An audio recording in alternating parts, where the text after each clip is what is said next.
Advocate Gunratna Sadavarte सध्या आपल्या सोबत आहेत. तर सध्या एक महत्त्वाचा आणि तितकाच धक्कादायक मानला जाईल अशा पद्धतीचा निकाल लागलेला आहे.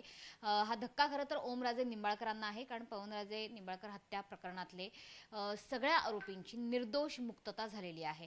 कसं बघता येईल या संपूर्ण निकालाकडे कायदेशीरदृष्ट्या, आणि सगळ्यात महत्त्वाचं आता ओमराजे निंबाळकरांच्या पुढचा राजकीय पेच हा सुद्धा या निकालानं वाढलेला आहे. नाही, मुद्दा राजकारण काय आहे, राजकारण जळू देत, राजकारण फार महत्त्वाचं नाही. न्यायालय हे नेहमी जे आहेत काय पुरावे म्हणजे न्यायालयाकडे चार्जशीटमध्ये येतात आणि काय साक्षीदार बोलत असतात आणि त्या आधारावरच न्यायालय आपले निकाल देत असतात. न्यायालय असं नसतंय की म्हणजे कोणते खासदार एकनाथ शिंदे साहेबांसोबत गेले म्हणून फाशीच्या शिक्षा होऊ शकतील असं मला म्हणजे हे बिलकुल हे फार अनिष्ट आहे. हे हे हे फार म्हणजे चुकीचं आहे की एकनाथ शिंदेंकडे गेलं म्हणूनच फाशी होणार. हे एकदम म्हणजे मी तर म्हणतो असा विचारही आणायला नाही पाहिजे, यायला नाही पाहिजे बरं का. आणि ह्या प्रस्तुत प्रकरणाला तुम्ही दोन अर्थानं विचारा, राजकीय अर्थानं आणि कायद्याच्या अर्थानं. कायद्याच्या अर्थानं मला असं पुढं जाऊन म्हणायचं आहे की ह्या प्रकरणामध्ये ज्या लॅक्युनाज आहेत तपासामध्ये राहिलेल्या, उदाहरणार्थ मोटरसायकलचा एक विषय आहे आणि उदाहरणार्थ माफीचा साक्षीदार जो झाला तो विषय आहे. माफीचा साक्षीदार किंवा मोटरसायकलचा तपास हे जर मुख्य मुद्दे त्या तपासात गृहीत धरले गेले असतील तर मला असं वाटतं की शिक्षा कशी होणार. शिक्षा जर एखादा मुद्दा अंततः त्याचा जर तपास झालेला नसेल आणि त्याच आधार जर आपण घेत असू तर शिक्षा कशी होणार. माफीचा साक्षीदारचं जे साक्ष आहे हे त्याची जी काय म्हणतो त्याला आपण विश्वासार्हता आहे, ती विश्वासार्हता न्यायालय तपासत असते. आणि मला असं वाटतं दोन्ही बाबी ज्या आहेत मला म्हणजे न्याय व्हावाच, प्रत्येकासोबत अन्याय व्हावा कुणावर असं नाही, परंतु आरोपींवर सुद्धा अन्याय होऊ नये असंच न्यायालयाची दृष्टी असते. मात्र आता या निकालाच्या विरोधात सीबीआय वरिष्ठ न्यायालयात दाद मागेल अशा पद्धतीच्या सुद्धा बातम्या येत आहेत. कायदेशीर गुंतागुंत निर्माण होऊ शकते का या प्रकरणामध्ये? बघा, दोन गोष्टी आहेत. आपल्या माध्यमातून मला म्हणजे तमाम आपल्या व्ह्युअर्सला सांगायचं आहे की आत्तापर्यंत आपण न्यायालयाने निकाल दिला की त्याच्यामध्ये काय चुका आहेत, त्याच्यामध्ये काय एरर्स आहेत किंवा काय तपासलं नाही न्यायालयाने हे पाहून आपण अपीलमध्ये जातो. परंतु ह्या प्रस्तुत प्रकरणामध्ये मला असं वाटतंय की जर मोटरसायकलच्या वर अंतिमतः कोणतंही भाष्य झालेलं नसेल आणि विश्वासार्हता नसेल कुणाची माफीच्या साक्षीदाराची, तर मला असं वाटतं ह्या प्रकरणामध्ये अपील करून सुद्धा म्हणजे एक कायद्याचा विद्यार्थी म्हणून मी काही शिंदे साहेबांच्या गटाचा किंवा आणखीन म्हणजे काय पद्मसिंहाच्या गटाचा वगैरे वगैरे म्हणून नाही, परंतु एक सुज्ञ एक साधा विद्यार्थी कायद्याचा म्हणून मी सांगतो तुम्हाला की अपीलमध्ये फार जास्त जमीन आसमान बदलत नसते. जमीन जमीनच असते, आसमान आसमानच असते. फार मला त्याच्यामध्ये म्हणजे बदल होईल असं वाटत नाही.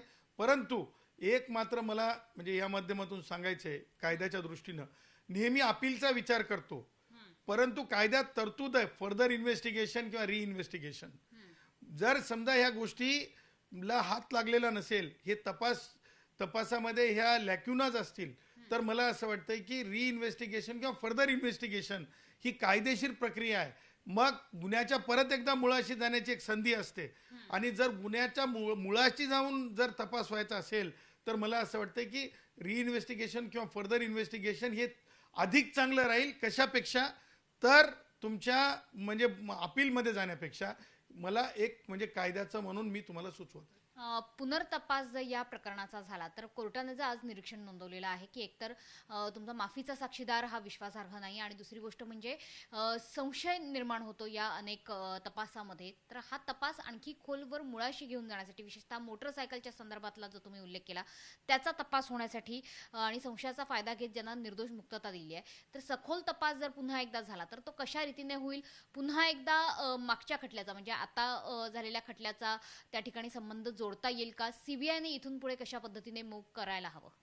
मला म्हणजे सन्माननीय म्हणजे जे राजकीय सगळ्याच राजकीय पक्ष असतील किंवा सरकार असेल, मला आवर्जून हात जोडून एक विनंती करायची ह्या विषयच ओपन झाला म्हणून आपण नेहमी एखादी केस फेल गेली की आपण काय करतो, अपिलाचाच विचार करतो. परंतु फर्दर इन्व्हेस्टिगेशन हे कायदेशीर प्रक्रिया आहे. त्या प्रक्रियेमध्ये तुम्हाला मर्यादा नसतात. तुम्ही पुन्हा अमर्याद तपास करू शकता किंवा रिइन्व्हेस्टिगेशन. तर आत्तापर्यंत काय होतंय की अनेक खून खटले असतील किंवा मोठ्या केसेस असतील, फ्रॉडच्या असतील, इकॉनॉमिक ऑफेन्सच्या असतील, त्याच्यामध्ये आपण स्टॉप दॅट करतो आणि मग ती जुनी फाईल उचलली जाते माननीय सेशन्स कोर्ट्समधली किंवा स्पेशल कोर्ट्समधली, CBI कोर्ट्समधली, आणि ती हायकोर्टापर्यंत पोहोचवली जाते. तर मला असं वाटतं की हे उचलणं, नेऊन ठेवणं, हे ओझं उचलून तिथं ठेवणं आणि वरच्या न्यायालयाला म्हणणं की त्यांनी खाली काय केलं ते बघा, ह्यापेक्षा जर आपल्याला सर्वंकष अनेक केसेसमध्ये जर न्याय द्यायचा असेल, इन्क्लुडिंग ह्या प्रस्तुत केसमध्ये, तर न्यायालयाची ह्याच्यामध्ये एक परवानगीची पद्धत आहे, एक सरकारची पद्धत आहे सरकारकडे परवानगी मागण्याची. CBIनं ते सुद्धा करून पाहावं, कारण हा पायंडा आता पडणं आवश्यक आहे. केवळ फायली इकडून तिकडं पुरवणं किंवा नेऊन ठेवणं आणि हायकोर्टाकडे वाट बघणं, उद्या हायकोर्टानंतर सुप्रीम कोर्टाकडे वाट पाहण्यामध्ये न्याय जो आहे म्हणजे लुप्त होऊन जातो. आणि त्याच्यामुळं न्यायालयाकडे परवानगी मागणं या प्रकरणामध्ये, प्रस्तुत प्रकरणामध्ये CBI असो किंवा राज्य शासनाच्या वतीनं सुद्धा अर्ज केला जाऊ शकतो, हे मला सांगायचं आहे.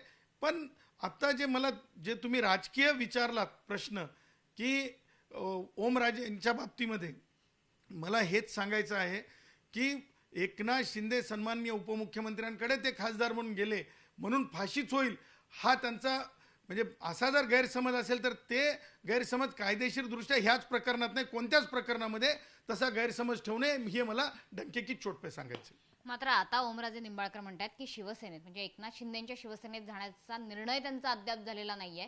मतदारसंघात जाऊन ते विचार करतील, निर्णय घेतील. एक प्रकारे जे वातावरण गेले 2 दिवस महाराष्ट्रभर आहे, काल वर्धापन दिन सोहळे दोन्ही शिवसेनांकडे पार पडलेले होते.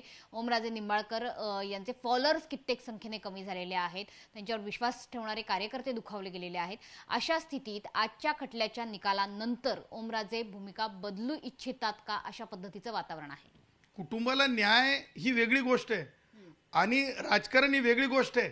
राजकारण जाऊ चुलीत, राजकारण आणि न्यायालयीन प्रक्रिया हे राजकारणी एकत्र करून पाहत असतील, निंबाळकर असोत की कुणी असोत, तर मला असं वाटतं हे this is something very unfortunate. It is very rubbish की कोर्ट आणि आपलं स्वतःचं राजकारण हे मिळून काहीतरी न्याय मिळेल, निकाल मिळेल, हे असं होत नसतंय. न्यायालयाने निकाल जे दिलेले असतात ते पुराव्याच्या आधारे न्यायालय निकाल देत असतात, ते कायद्याच्या आधारे. सर्वोच्च न्यायालयाने जे निवाडे दिलेले असतात त्या निवाड्याचा आधार घेतलेला असतो. त्याच्यामुळं म्हणजे त्यांच्या निवडणुकीत राजकारणातलं किंवा त्यांच्या मतदारसंघातल्या संबंध त्यांनी ह्याच्यासोबत जोडू नये. पण आता बातम्या अशा येत आहेत की स्वतः उपमुख्यमंत्री एकनाथ शिंदे हे वरती गृहमंत्री अमित शहांशी चर्चा करतायत, CBIने पुढे मूव्ह करावं आणि पुढे अपिलात दाद मागावी अशी इच्छा व्यक्त करतायत. कुठेतरी एकनाथ शिंदे हे ओमराजेंच्या पाठीशी आम्ही कसे आहोत हे दाखवण्याचा प्रयत्न करतायत का? राजकीय दृष्ट्या सुद्धा या खटल्याला एक वेगळं वळण मिळताना आपण बघतो आहोत, कारण राजकीय कंगोरे या सगळ्या घटनेला निश्चित आहे आणि आजच्या निकालात तर आहेत, ते टाळून चालता येणार नाही. एकनाथ शिंदे काय म्हणजे वकील आहेत का? एकनाथ शिंदे साहेब काय म्हणजे काही त्याच्यातले प्रावीण्यपूर्ण आहेत का? एकनाथ शिंदे साहेब राजकारणी म्हणून एखाद्या प्रकरणाला बाबा तडीस नेलं पाहिजे इथपर्यंत त्यांची राजकीय तडप असू शकते, राजकीय तडप असू शकते. परंतु आज तारखेला ज्युडिशरी ही मोदीजींच्या काळात, अमित शहा साहेबांच्या काळात इंडिपेंडेंट काम करते, देवेंद्रजीच्या काळात महाराष्ट्रातली ज्युडिशरी इंडिपेंडेंट काम करते. त्याच्यामुळे सहानुभूती म्हणून म्हणजे एकनाथ शिंदे साहेब काय करतात ही वेगळीच गोष्ट आहे. परंतु जर तुम्ही कायदेशीरदृष्ट्या विचारलं तर मला असं वाटतंय की एकनाथ शिंदे साहेबांमुळं किंवा म्हणजे ते म्हणजे पवनराजे कोणत्या गटात राहणार आहेत, म्हणजे त्याच्यामुळे ओमराजे कोणत्या गटात राहणार आहेत ह्याच्या आधारावर मला असं वाटतंय की निकाल कोर्टाचे लागत नसतात. आणि CBI ही तपास करत असते. CBIला तुम्ही इनपुट देऊ शकता, पण CBI तुमच्या म्हणण्यानुसार तपास करत नसते. CBI इंडिपेंडेंट बॉडी आहे, न्यायालय इंडिपेंडेंट बॉडी आहे, तिचं असं हसू उडवू नका. आणि CBI जवळ स्वतंत्र यंत्रणा आहे, एक लॉ डिपार्टमेंट आहे, ते लॉ डिपार्टमेंट निर्णयाचा अभ्यास करत असते आणि नंतर त्या निकालाला चॅलेंज करण्यासाठी पुढे जात असते. नक्की. त्यामुळे एकंदरीतच पवनराजे निंबाळकरांच्या या हत्या प्रकरणाचा पुनर्तपास व्हावा अशा पद्धतीची भूमिका ही आता गुणरत्न सदावर्ते समोर ठेवत आहेत. सीबीआयने जर वरिष्ठ न्यायालयात दाद मागितली तर ते फार फार तर अपील होऊ शकतं, मात्र त्याला देखील मर्यादा येतील. मात्र या प्रकरणाचा पुनर्तपास होणं गरजेचं आहे अशी भूमिका सदावर्ते मांडताना दिसतात. कॅमेरामन आसिफ सहमद पाठक, झी 24 तास, मुंबई.